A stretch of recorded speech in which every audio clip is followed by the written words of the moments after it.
ED की नजर विपक्ष की सरकारों और नेताओं पर है। विपक्षी पार्टियां जांच एजेंसियों पर अपनी ताकत का गलत इस्तेमाल करने का आरोप लगाती आ रही हैं। वहीं आप सांसद राघव चड्ढा ने कुछ महीने पहले कहा था, जिन राज्यों में बीजेपी की सरकारें हैं वहां जांच एजेंसियां चुप हैं, जहां बीजेपी की सरकारें नहीं हैं वहां जांच एजेंसियां आक्रामक हैं। क्या वाकई ये सच है? अपनी राय हमें कमेंट सेक्शन में बताएं। फिलहाल इस कहानी में यही समझने की कोशिश करते हैं। एक मीडिया रिपोर्ट की पड़ताल में सामने आया था 2014 के बाद 8 सालों में नेताओं के खिलाफ ईडी के इस्तेमाल में 4 गुना बढ़ोतरी हुई है। 121 राजनेता ईडी की जांच के दायरे में आए, जिनमें से 115 विपक्षी नेता हैं। यानी इस दौरान 95% विपक्षी नेताओं पर कार्रवाई हुई है। वहीं हाल ही में अरविंद केजरीवाल ने बीजेपी पर आरोप लगाए हैं। कहा गया है कि उन्हें बीजेपी में शामिल होने को कहा जा रहा था। कहते हैं बीजेपी में आ जाओ, हम छोड़ देंगे। मैंने कहा बिल्कुल नहीं आऊंगा बीजेपी में, कतई नहीं आऊंगा बीजेपी में। क्यों आ जाए बीजेपी में? नहीं आते बीजेपी में। बीजेपी में चले जाओ तो सारे खून माफ सब। हमने कौन सा गलत काम किया? स्कूल ही तो बनवा रहे हैं, अस्पताल ही तो बनवा रहे हैं, सड़कें ही तो बनवा रहे हैं, पानी का ही तो इंतजाम कर रहे हैं, सीवर ही तो ठीक करा रहे हैं। कौन इस आरोप में कितनी सच्चाई है, उससे पहले एक नजर उन विपक्षी नेताओं पर डाल लेते हैं जिन पर पिछले सालों में ईडी और सीबीआई ने शिकंजा कसा।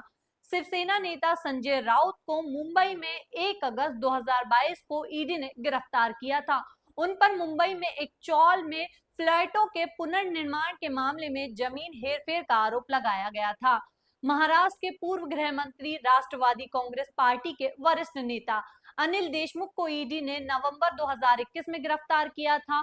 उन्हें prevention of money laundering act की धारा 19 के तहत गिरफ्तार किया गया था। इसके अलावा कांग्रेस पार्टी के ही नेता नवाब मलिक को भी ईडी ने 14 फरवरी को गिरफ्तार किया और जेल भेज दिया था।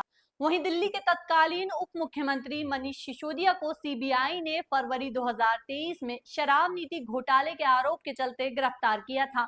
साथ ही इसी केस में आपके राज्यसभा सांसद संजय सिंह को भी ईडी ने गिरफ्तार किया था। सत्येंद्र जैन को भी ईडी ने रडार पर लिया था। साथ ही मुख्यमंत्री केजरीवाल को लगातार ईडी 5वीं बार समन भेज चुकी है। झारखंड के पूर्व मुख्यमंत्री हेमंत सोरेन को 31 जनवरी को ईडी ने जमीन घोटाले से जुड़े मनी लॉन्ड्रिंग के मामले में लंबी पूछताछ के बाद गिरफ्तार कर लिया। अब अरविंद केजरीवाल के बयान पर वापस लौटते हैं। अगर वो बीजेपी में शामिल होते हैं तो उन्हें छोड़ दिया जाए। ये कहते हैं बीजेपी में आ जाओ, हम छोड़ देंगे। मैंने कहा बिल्कुल नहीं आऊंगा बीजेपी में। बीजेपी में चले जाओ तो सारे खून माफ सब। इसी के साथ फ्लैशबैक में चलते हैं और कुछ तस्वीरें जो आपको सामने दिख रही होंगी। हेमंत विश्व शर्मा, शुवेंदु अधिकारी, नारायण राणे, अजित पवार, छगन भुजबल, इन सभी चेहरों में कॉमन क्या है बताते हैं। इन सब पर जांच एजेंसियों की दबिश थी, लेकिन ये सब भाजपा में शामिल हो गए और इन सभी पर तमाम केस थे। लेकिन सबसे ईमानदार पार्टी में शामिल होते ही इनके भी सारे पाप धुल गए। मगर जो अब तक नहीं झुका उस पर लगातार निशाना साधा जा रहा है। कई जेल की हवा खा रहे हैं। क्या बीजेपी में शामिल होने से सभी के पाप धुल जाते हैं? आपको क्या लगता है? हमें कमेंट सेक्शन में बताएं। ऐसी ही और भी वीडियोस के लिए खुशी की रिपोर्ट को सब्सक्राइब करें। वीडियो अच्छी लगी हो तो लाइक करें। नमस्कार।